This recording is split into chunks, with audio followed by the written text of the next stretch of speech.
Welcome back to my channel for a short but hopefully quite interesting watch episode. And in this episode, I want to talk about the, in my opinion, most underrated ever Patek Philippe watch. And I also will show how to make this watch more interesting, more sporty, and give it almost an Aquanaut type look. Let's kick this off.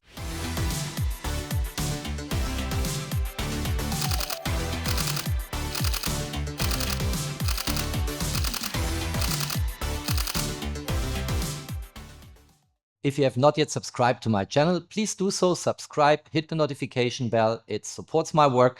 I'm grateful for it. For you, it's for free, but it will help to grow the reach of my channel. And now let's go right into the topic. In order to introduce the real topic of this video and the real watch I want to show, the one which I think is highly underrated, I want to start with an entry-level model from Patek Philippe, reference 5524R. It's a travel time, a so-called Calatrava, although many people call these watches pilot watches because they remind people so much in the standard IWC pilot watches. And it has a bunch of complications. We see a date here at 6 o'clock. It's currently day 6 in the month. We have a home indication for day and night at 3 o'clock and a local indication for day and night at 9 o'clock. And it also has, and that's very convenient for frequent travelers, the travel time complication with the local hour hand pushers on the left-hand side. Reading the home and the local time of this watch is straightforward. The local time is indicated by the solid hand with lume on it, and it's currently 1 minute after 8 a.m. And at 9 o'clock, we see also that it is daylight at the local time indicator. And home time is 2 a.m. in the morning. And we have dark blue color in the home aperture here at 3 o'clock. Now I can move the local hour hand with these pushers. So here I basically go backwards in time. And if I do this long enough, I get in sync with my home time. And then the skeletonized hour hand is actually covered by the local hour hand. And I can move forward the local hour hand with this pusher here. And now I'm 6 hours ahead of time compared to home time in the way we started off. And you see it's now daylight a couple of minutes after 8 a.m. in the morning. And that's how it works. So I think in general it's a very convenient watch and people never liked these watches. The Calatrava travel times, they were also underrated, but again, that's not the watch I want to talk about in a moment and spend the rest of the video with. These watches are highly underrated. It's a typical entry-level model at the Patek Philippe boutique. I personally guess there are several reasons why these Calatrava travel times were underrated. First of all, they belong to the type of watches you get much easier at the Patek Philippe AD. So they are not as desirable as, for instance, a Nautilus watch or an Aquanaut watch. And typically they offer this to you if you are new to Patek Philippe, you want to start a purchase history, you want to apply in a couple of years for one of the sports models, a Nautilus or an Aquanaut. The first thing you have to buy very likely, very often will be a Calatrava travel time. And here it's still, I think, in the catalog in rose gold. You can still buy it. And there's another white gold version now with a very nice, I would say, lime green color. And that also is already, although just introduced at Watches and Wonders in 2025, not really a desired model among collectors. It trades already at its retail price. That's what it is. But people buy these watches because they want to start, you know, a trajectory with Patek Philippe, and then over time they get access to the more desired pieces. Another reason why I think Calatravas are not as desired as Nautilus or Aquanaut watches is because they look a little bit boring. They are just classy dress watches. They're very nice if you wear a suit, and you know, it's not a watch you would typically wear in shorts and a t-shirt. And you also see this expressed in the type of straps they have. They typically have leather straps, calfskin, what have you, sometimes croco leather. And they just look very classy and definitely do not resonate with the younger generation. And that's something I also addressed with this watch I'm going to show you right now. This, ladies and gentlemen, bells and whistles, is, in my opinion, the most underrated ever built Patek Philippe watch. Its reference number is 5520P. It's discontinued now. And this watch is basically what you saw before in rose gold, a Calatrava travel time, quote unquote pilot watch, but it has an insane complication built in, which lifts this watch up to a completely new level, in my opinion. I will give you a good view to the backside of the watch in a moment, where you see the beautiful movement, because there sits the most insane complication I've seen in a watch at this price tag ever. But let me give you some specifications. So this watch has a newly developed integrated movement. I think it came to market, if I'm not mistaken, in 2019, and the movement was created specifically for this particular model. And its total components are 574 parts. That's the reason why this watch in the catalog was under the headline Grand Complications. 52 jewels. It has automatic winding, so if you wear it on your wrist, it will wind. And there are a lot of other spectacular data points which I could give you. It has the same travel time complication which we saw before on the rose gold 5524R. Have a look to the local hour hand pushers here. Going back in time, going forward in time. Here you see. And then both hour hands are in sync, currently also covered by the minute hand, because we have closed before 5:30 here in Zurich. So that's the same complication. We have the same date complication as what we saw before on that entry-level Calatrava travel time. And we have the same local and home indication at 9 o'clock and 3 o'clock. But what this watch also offers, and that's an insane complication, which is the reason for a number of total components of 574 parts, we have a minute repeater type alarm function. And that works in the following way. So you wind for the alarm here, and you do it clockwise, and you do it as long as you don't hear a click. Let me try to get to this point. And now from this point on, I feel resistance and there are tiny little clicks, but I could still wind it. There's a protection mechanism which makes sure you don't overwind the watch, but you feel the clicks. You will not be able to hear it.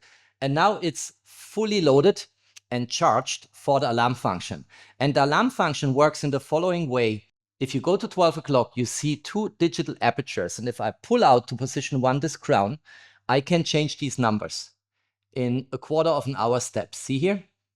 I can change it. That's digital. And there is also a white dot below these two apertures, and that's the day and night indication. So basically we have here a 24-hour digital alarm time which we can set on the watch. And it works with a little hammer, and you can see it through the sapphire case back into the watch, which I'm going to show you, of course, and I want you to enjoy the sound, because this is a minute repeater type alarm function which you have. Now, of course, that's not the only mechanical watch with an alarm function. You find this, for instance, in Jaeger-LeCoultre. You also find it in the very first alarm watches, the mechanical ones, which, if I'm not mistaken, came from Vulcain, and they sounded a little bit like a cricket, a very inconvenient sound which makes you waking up in a very uncomfortable way. And most of these watches have this type of very inconvenient cricket type alarm function if they are mechanical watches. Here it's like in a minute repeater, and I can tell you, I know how a minute repeater from Patek Philippe works. I was just recently in the headquarters and had the opportunity to try out a handful of minute repeaters, cathedral ones, normal ones.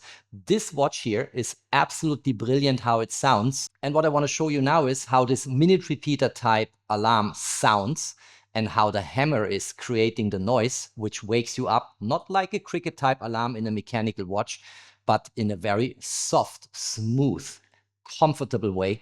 And I love this watch. And then I want to cover my second topic, because if you look here, you will see the strap I have on that watch is not a Patek Philippe strap.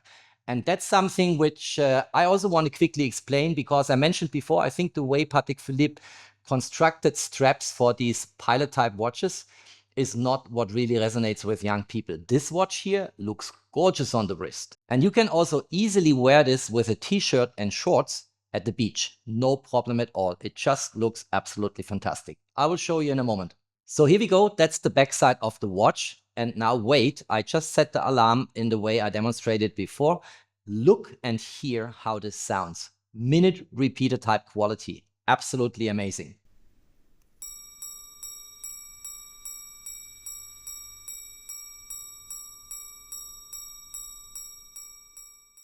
Let's talk about straps, and let's again first look at the 5524R here. So this is a typical Calatrava watch, entry level, as I said, Beautiful case back, and then you have a classical leather strap here with Patek Philippe Calatrava cross logo. And the way this is mounted to the watch is with spring bars. You also have here a pusher. You see this here a little bit on the left-hand side of 6 o'clock on the side of the case here, which you can use with a pin pusher to actually set the date at 6 o'clock. That's the standard way how a Calatrava looks like. And I think it's classy. It's good if you want to use it as a dress watch, but if you want to have a more sporty look, and if you are attracted by aquanaut type watches, why not trying a rubber strap? Now, Patek Philippe does not offer any rubber straps for that, but there are third-party rubber straps which you might get, but they will not close to the case. They will still use the spring bar here in a way that you have a gap between the end of the strap and the case where you can look through here, right? So it will never look like an aquanaut watch. Now, aquanaut rubber straps, you can definitely not mount on these watches because it will destroy the case. They have tiny little horns coming out here at the watch side of the strap, and there are spare outs in the aquanaut watch cases, and they actually slide in there when you mount the rubber strap. So they will never fit on a case like this here. So here's an interesting solution which comes from a brand called Rubber B. And Rubber B is well known in the watch community. They are in particular used for rubber straps to be mounted on Rolex watches. And the way this works is the following. You can very often use the original Rolex folding clasp. And one side of the strap goes here to the clasp, and the other one has these tiny spare outs which you can use to right size and cut the rubber strap so it fits to the size of your wrist. And there are holes in between. You see, you can look through where the spring bar goes through, and then this gets mounted to the other side of the folding clasp of Rolex where this one is not mounted. So here in between you see the clasp. And that's the way it works. And I was considering these straps, scratching my head and thinking, because I will not get any rubber strap from Patek Philippe, but I want to at least use an authentic, genuine Patek Philippe clasp. And the idea I had was the following. Forget about this part here, because this is tailor-made for Rolex folding clasps. What about these two parts? Mounting them at 6 o'clock and 12 o'clock of my Patek Philippe alarm watch, and then using with spring bars through these holes the double folding clasp from the Aquanaut series. And astonishingly, that worked. So here's how this alarm watch now looks on my wrist. Look at this beautiful black rubber strap and look at an Aquanaut double folding clasp, which actually closes it and gets it close to my wrist. This looks really, really good in my opinion. This can still be worn as a dress watch, but it's also easy to be worn with a t-shirt and shorts on the beach. And I think it completely transforms the watch in a certain positive way, which I personally like. I always think that at the very end, the strap makes the watch. And if you compare it again with this one here, this is classy. It's Patek Philippe style, but it is to some extent pretty boring if you compare it with this one here. Look here. How do you like it? Drop me a comment whether you like it. Of course, the purists among the watchers will now say there is a material mismatch, because we have here a double folding steel clasp and here we have a platinum case. But you know what? I don't care. I care how this watch is on my wrist. Is it comfortable? Does it look well? And do I like it? And I really like it. Now let's get this off the wrist so I can show you a bit more. Before I continue and show you that construction here in a bit more detail, a word of warning and caution. If you're not experienced in working on watches, you should not do it. First of all, you need the right tools. Second, you need experience. And third, even if you are experienced, with bad luck, you might damage the watch case, get scratches, scars, what have you, to your platinum case here. And this was a bit more tricky. So the rubber strap has a perfect fit in terms of lug width here. But if you look at the rubber strap, the holes come pretty late. So I had to bend the spring bars in order to get a perfect fit without scratching the inside of the lugs here. And that is something which really needs some experience. So be very careful if you like that construction. The way it is mounted to the double folding clasp is very simple. There is a spring bar here, and normally the spring bar on Aquanaut straps is pushed into these spare outs here after you cut it to the right size. Here we have in these rubber straps holes, so the spring bar actually rests in a very safe way in the rubber strap and then gets connected to the two sides of the double folding clasp. And that makes it impossible for the watch to actually drop off accidentally to the floor, the ground. And it is a very firm construction. I made that sure because I don't want that watch to get broken and falling down. And then the mechanism works really simple. You just close it like an Aquanaut watch. And that's how it looks like. So if you compare these two watches, the 5524R on the left-hand side with the classical leather strap and the 5520P with its 574 parts, this 24-hour digital alarm function, plus the travel time complication in platinum, that makes a big difference if you look at the straps. This is a completely different watch now. If it would have the same strap as this one here, it would look boring. It would not look interesting. But in this way, it looks really good. And it works, and it's beautiful on the wrist. Drop me a comment what you think if this is an interesting proposal.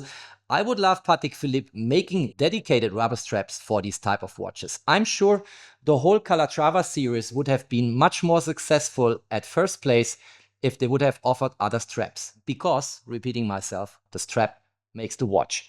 If you liked that video, don't forget to drop me a thumbs up. Stay tuned on my channel. There is always more to come. Thanks for watching. Stay safe and healthy. And of course, peace out.